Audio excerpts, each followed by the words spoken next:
Alright guys, here's the results of the clamp test.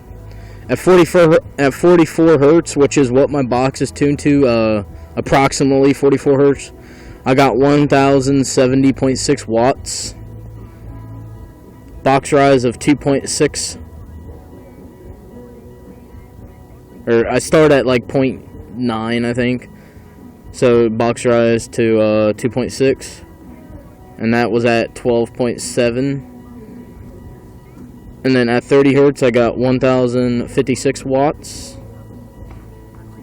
at a box rise of 2.8, also at 12.7. So my voltage doesn't drop past 12.7. I mean, that's only burping it. So I don't know, man. That's about it. That's about it right there.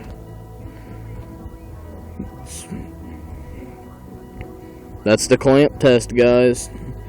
And I'm not gonna lie, the Vvme amp, it does more than rated power at that box rise for what it says it is.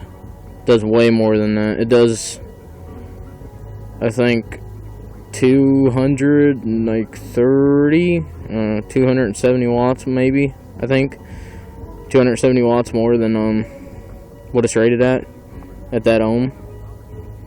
So I mean, it does work, I guess, for $80. But yep, that's about it, guys. There's your clamp test that you guys requested.